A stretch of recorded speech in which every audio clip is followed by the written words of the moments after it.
Hi, everybody. Welcome to Pace Studio on the Road. We're live right now at the Ilegal Mezcal headquarters in Greenpoint, Brooklyn, with John Oates and Guthrie Trapp. Guys, thank you so much for being here. All right. And thank you very much, audience, for being here, man. These sessions very frequently are an audience of two of us. It feels really good to have some energy coming back this way. So got a lot of happy people on the internet and a lot of happy people in this room. So thank you guys for making that happen.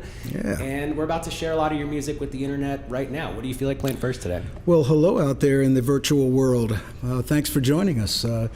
We're really happy to be in Brooklyn. What do you think, Guthrie? Are you?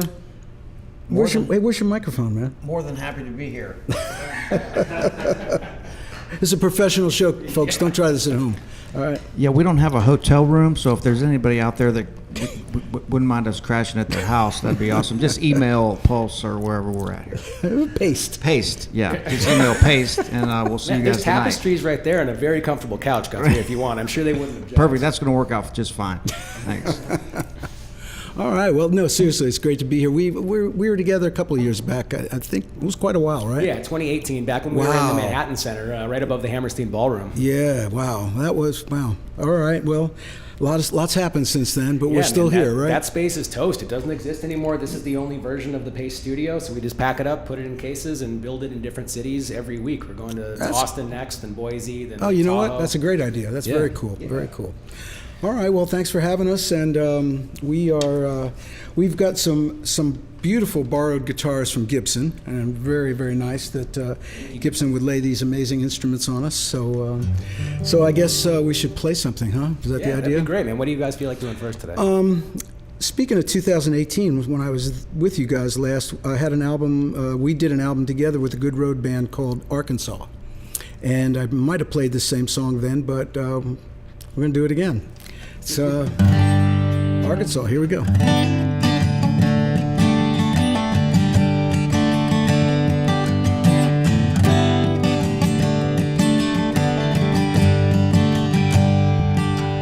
There's a faded glow along the Gray River Road, worn down farmhouse hanging on a broke down porch, looking over my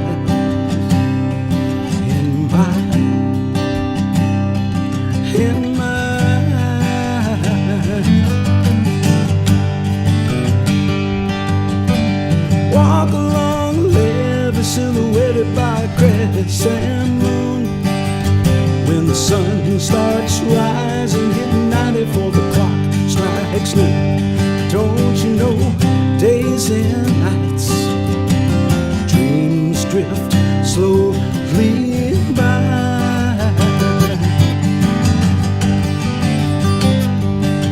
Another delta dawn brings hope worth the waiting.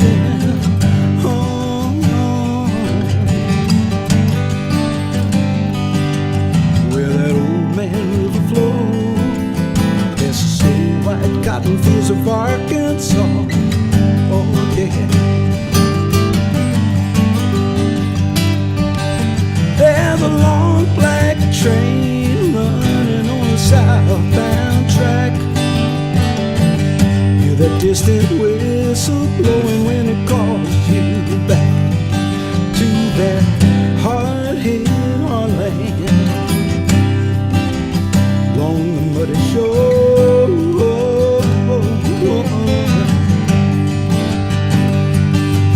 where that old man river flows. There's so white cotton fields of Arkansas. Oh yeah.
snow white cotton fields of Arkansas. Oh, yeah.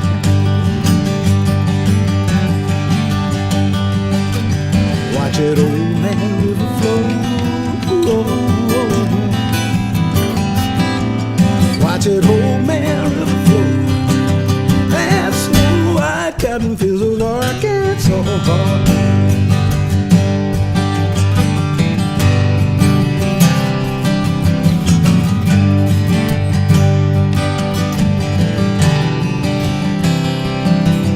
Watch it, old man river flow. There's snow white cotton fields of Arkansas. Yeah. Watch that old man river flow. There's snow white cotton fields of Arkansas. Watch that old man river flow. There's snow white cotton fields of Arkansas.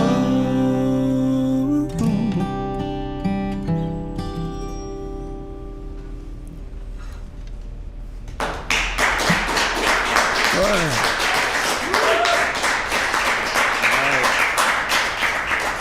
Man, that sounds great. This is perfectly suited to this environment. I'm really enjoying myself right now, and as is the internet. Man, we've got Lydia's dialed in from Peru, Linda's Peru. dialed in from California, Florida's here. Man, there's a lot of very happy people, and you're making that happen, so thank you. Well, buenas noches in South America. We always get people from South America, Peru, Chile, Argentina. That's awesome. Good, good. There you go. Jose's people are in the house, all right? Juan's people are in the house. We, Oh, you're Juan? Yeah. Oh, I thought you were Jose. It's all right. Sorry about that, man. Man, so you guys are clearly a couple of people who enjoy each other's company, enjoy eating Michelin-starred Mexican food in Yeah. Greenpoint, Brooklyn, together. And I want to know a little bit more about the origin of how it came to be that you're recording together and touring together and spending time eating Michelin-starred Mexican food together. Guthrie has all the answers. I don't know. I have no clue. Well, how did this all happen, Guthrie? Well, we met in Telluride, Colorado, about, I'm going to say 17 years ago. Pretty close to I keep that, yeah. saying 15, but Yeah, it was I've close been to saying that. that for 5 years. So it was a while back, and I was playing the Telluride Bluegrass Festival every year with a guy named Jerry Douglas, and we were at the late night jam and ended up playing a couple guitar solos together. And Well, I was watching him play guitar solos is what was really happening. And I was pretty blown away. I had never heard Guthrie play before. And I was actually pretty freaked out, to be honest with you. I said, shit, I better start practicing.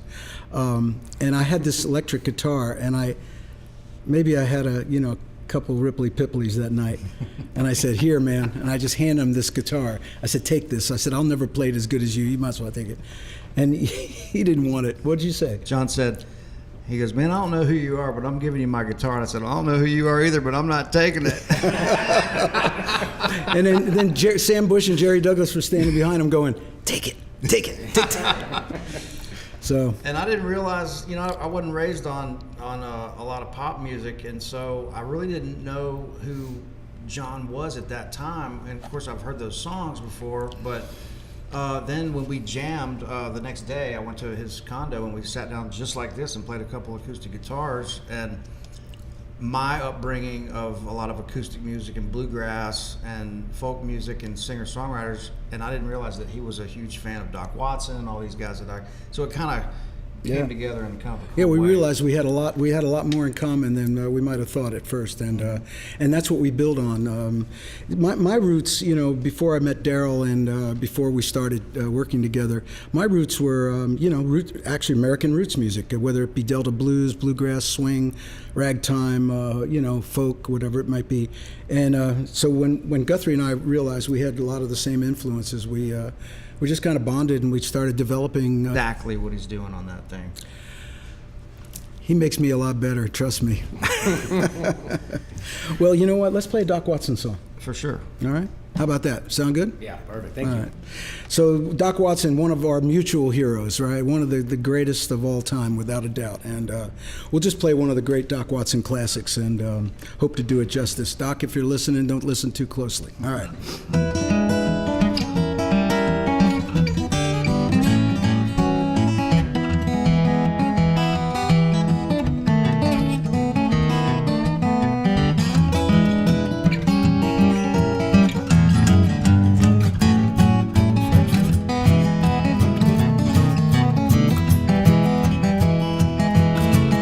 Let it rain, let it pour, let it rain, whole lot more, 'cause I got a deep river blue.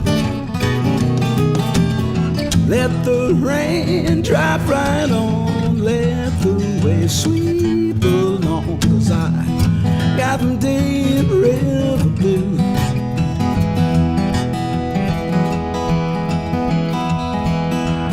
Give me back my old boat, I'm gonna sail if she'll float, 'cause I got them deep river blue. Ain't a boat gonna sink with me, I'll go down, don't you see, 'cause I got them deep river blue. Take them to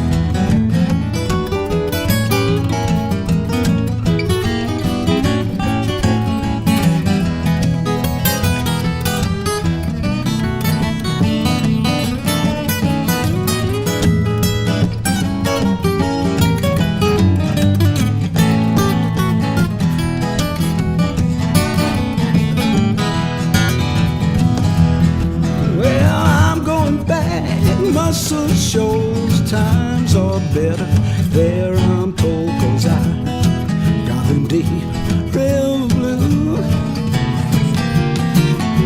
Ain't no one gonna cry for me, and the fish all go out on the spree when I get them deep river blue.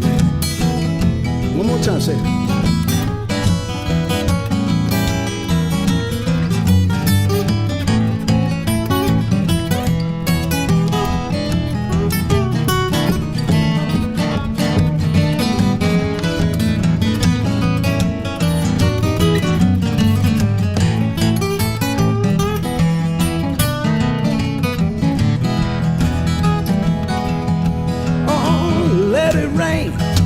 Let it pour, let it rain, a whole lot more, 'cause I got them deep river blue.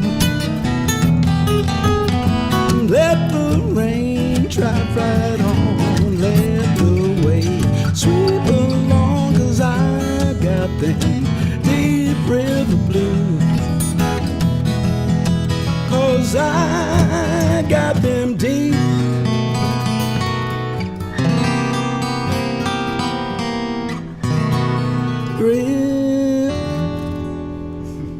I like that song. I like your interpretation of it. And I can't remember when, in 2018, when you played with us, did you do a tour of the tape room after that? Were you able to come upstairs and check out all the tapes? Yeah, I can't remember, man. Yeah, so in the studio above the like the TV production studio where you played, we had all these tapes from a lot of it was Bill Graham's collection from the Fillmore and the Fillmore East. There was also a collection it was previously owned by a guy named Ed Pearl, who had a club called the Ash Grove in LA, late 60s and early 70s. That was one of the folk places, big folk places in Los Angeles at the time. Yeah. And so we had, these tapes, these quarter-inch reels that was the reel that was on the deck that day when Mississippi John Hurt was playing. And there's a ton of Doc Watson. Those two artists are the two most. Do you still have those tapes? Yeah, they're in storage right now because that studio doesn't exist anymore since COVID, but the tapes are safely in storage. Oh, that's awesome. That's gold right there, man. Yeah. Yeah, seriously. Yeah. Do you guys independently? Do you remember the first your first exposure to Doc Watson when you became aware of his stuff? Yeah, I definitely do. Well, I bought the first Folkways record.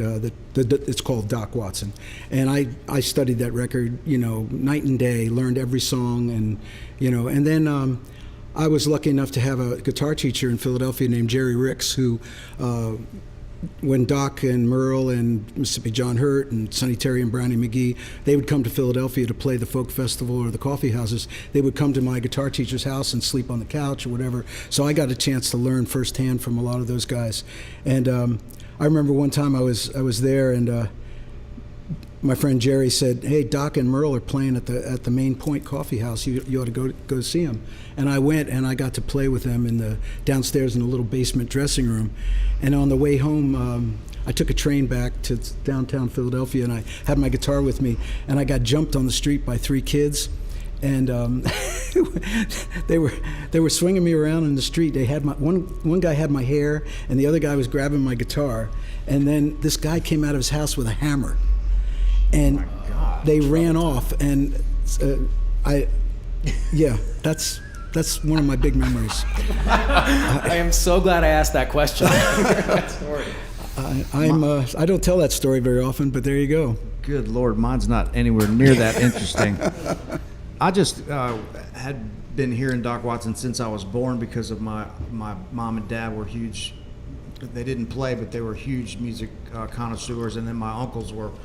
My one uncle was a self-taught musician. I learned from him, and they were playing those records from the time I was a little kid. So as long back as I can remember, hearing Doc and those guys, and his son Merle also. Yeah. Have you been to Merle Fest? Have you played Merle Fest before? We got another crazy story about that. Man, you're right on it, man. Yeah, we went to play Merle Fest, and we were on a side stage. And it was a beautiful weekend, right? Sun was out. It was really nice. We got ready to play, and the skies opened up, and it was a torrential downpour. We have a picture of the water falling off the front of the stage. It looked like a curtain of water. And as soon as we got finished playing, the rain stopped. And so I don't know what that means, but they never invited us back. So thank you for playing it here today, man. That was a wonderful rendition of that song. I appreciate it very much. And there's still a lot more coming up. What do you guys want to do third today? Sure. Having gone back in time with the Doc Watson stuff, how about we do a brand new song? This is a song that I got to write with a really great poet, lyricist, author from Woody Creek, Colorado, named Joe Henry. Not the country Joe Henry, a different Joe Henry. And he's written part in Woody Creek, Colorado for 20 years and never worked together. And then during COVID, we were out there, and I ran into him somewhere, and he said, "Man, we got to write a song." So he came over to the place, and we sat down. He had this great idea. He had this idea about Sonny Terry and Brownie McGee, who are a legendary blues duo. Those guys are very well represented in that Ash Grove catalog, too. We've got tons of those tapes. Amazing. Yeah. They were incredible. Interestingly enough, they were together for over 40 years, and they actually hated each other.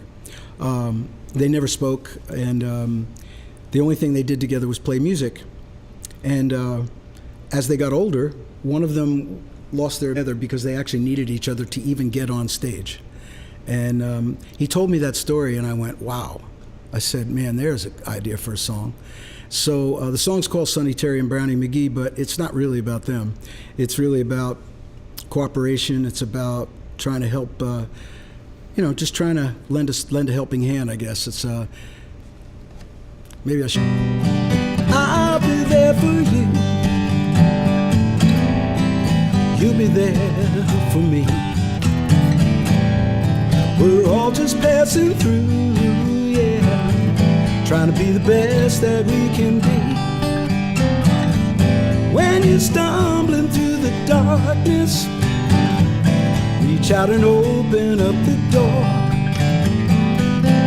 Trying to bring this world together, yeah, and that's worth striving for. Walk about getting even, talk about sticks and stones, philosophers and fools, rolling dice with loaded bones, brother to brother, together, but when they're on their own, they're singing the blues in different keys, and keep on dreaming about what could be. But I'll walk for you if you'll see for me, said Sonny Terry to Brownie McGee.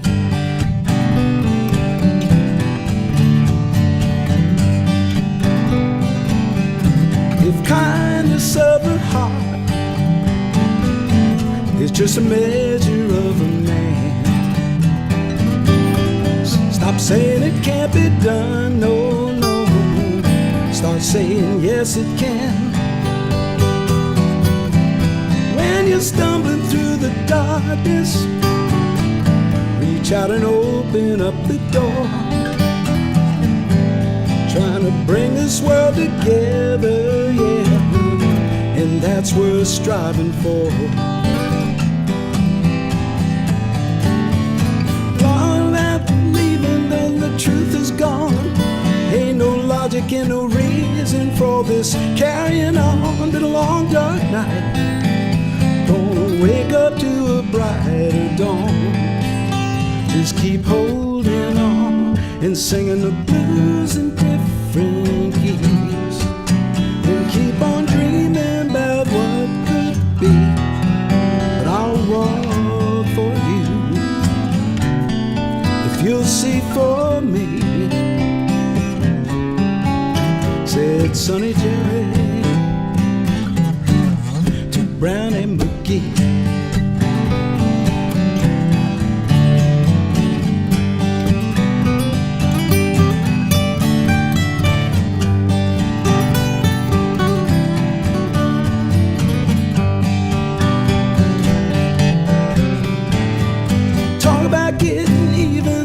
Sticks and stones, philosophers and fools, rolling dice with loaded bones, brother to brother, together, but when they're on their own, they're singing the blues in different keys.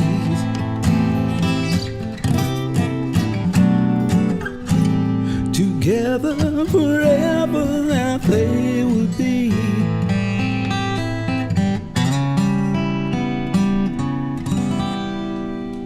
Said Sonny Terry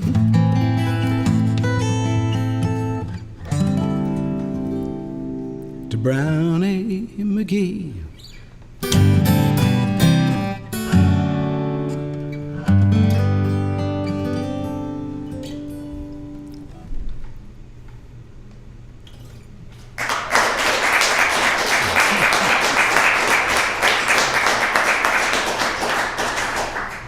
Thank you guys. I like that song Thank a lot. I like all the songs you guys have played so far. We're on a roll, and there's a number of opportunities for people to see you guys live, including back here in New York City, March 22nd at Sony Hall, a hometown show. I know you're both based in Nashville these days, but hometown for you, John.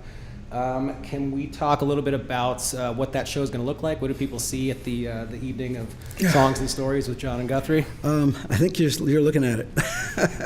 It's just exactly what we're doing right now, except a lot more of it. We're going to have a lot of dancing girls, and that's good. A lot of big production, As it should be. a big movie screen behind us. Yeah, lots of video No, I'm just content. kidding. Yeah, a lot of custom video content. No. So, really, we've played, we started, when we first met, we played just like this, 2 acoustic guitars, very organic. And then we added a rhythm section, and then we've had an 8-piece band. We've had all different configurations. Tons of Yeah. different configurations. And then we were rehearsing for something in John's living room in Nashville. And not to take credit for anything, but I was like, man, this is so awesome, because I hate playing acoustic guitars plugged in because it sounds bad. Yeah. And so the way we're doing it right now, where we're just playing the acoustic guitars into these microphones, you're getting the purest sound that these instruments will ever make. And so it's so nice to sit in that environment and be inspired to play these instruments. So in that way. And so we were like, man, this is what we need to be doing. Let's just ditch those other guys. And of course, they're all great friends of ours. I'm kidding, but let's go do this and tell stories and laugh and joke around. So, it was like, hey, let's bring the living room to you. Let's go do this and have fun. I always say that music is meant to be treated with the utmost respect, but not overthought to where it kills the energy and the fun of it. Because a place like Nashville, if you're there, I've been there 20 years, and it can really, if you're not careful, it can it can turn into not a job, but it can take kind of the fun out of it when you can forget why you got into this in the first place. Yeah, And this too is much kinda music business it's and kinda not what enough we got straight back ahead to music. doing this. Yeah. We wanted to make it as simple and as direct as possible. So this is it. I mean, this is literally bringing the living room to the stage. And then we do exactly what we're doing. We tell stories, we talk to each other, we talk to the audience, and we're playing these great small theaters, which they're designed for music. A lot of them were built in the 1920s and 30s, and we even go back and do songs from that era. Because in the course of doing that album in '18, the Arkansas album, as we got into it, we started with a Mississippi John Hurt song, and we thought maybe it would be a tribute to him. And then we started playing songs that were popular in the early days of radio and the phonograph machine. And I've been obviously I'm made a whole career out of pop music. And then I actually didn't know where pop music started. A lot of people, I think, especially younger generation, may think that pop music started with rock and roll, but obviously it didn't. So what's a pop record? If you can hear it on the radio and buy it on a record. So that started in late Or even teens. sheet music. I mean, before Sheet music, phonographs that's right. were available. So I went back and started doing some research, and I found records that sold 1 million copies back in the early 1920s. So we learned them, and we started playing them. And in the show, we actually take a little bit of a musical journey from, kind of the beginning of pop music up through, it's a subjective view, but it's at least, songs that I thought were meaningful to me and kind of tied it together all the way up to, songs like the last one we played, new songs, and then, of course, we play some Hall & Oates hits as well. So Excellent. So I call it an Americana roadmap. there you go. Because we start at the beginning and go all the way to the end. Yeah. a chronology, if you will. Mm-hmm. Nice.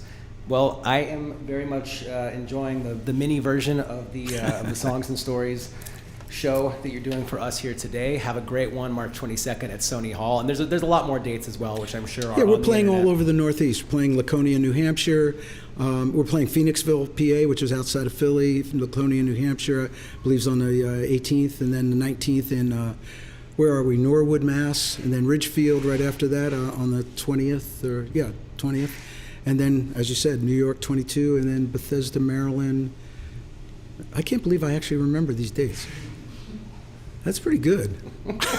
Yeah, I've got the internet right in front of me, and that's all accurate. Everything you said is true. So far, so good, right? Yeah. Bethesda, Maryland, 24, and then Newport, Rhode Island on 26, I believe. Excellent. Well, enjoy all those. And I can see our booking agent smiling back there. He's like, dang, his brain is still working. Stories. Sounds like there's going to be a Hall & Oates song in those shows. There may be a Hall & Oates song here right now. There could be. There a may Hall & not. Oates I mean, I song don't in know. your What do you guys future, feel right? like doing for Is it? that what you're saying? Yeah, sure. Why not? This is a song that's its infancy and just starting out. We had been recording analog through our whole was just coming in, and I went and bought a small digital recorder. I didn't know how to use it, and then, because I was stoned, I just hit this button, and it just went donk, donk, donk, donk, and I went, oh, okay.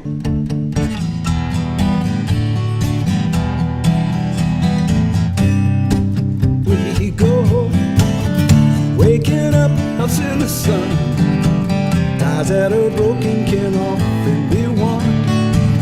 So alone, so really nothing out of my head when you're not around. You're out of touch, I'm out of time, but I'm out of my head when you're not around. Oh, manic mood, try to cool down if it didn't lose him so much. You're so alone, so really mad out of time, but I'm out of my head when you're not around. You're out of touch.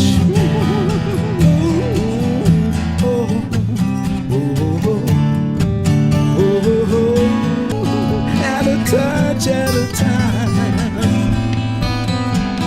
at a touch, I'm out of time, but I'm out of my head when you're not around. You're out of touch, I'm out of my head when you're not around. You're not around.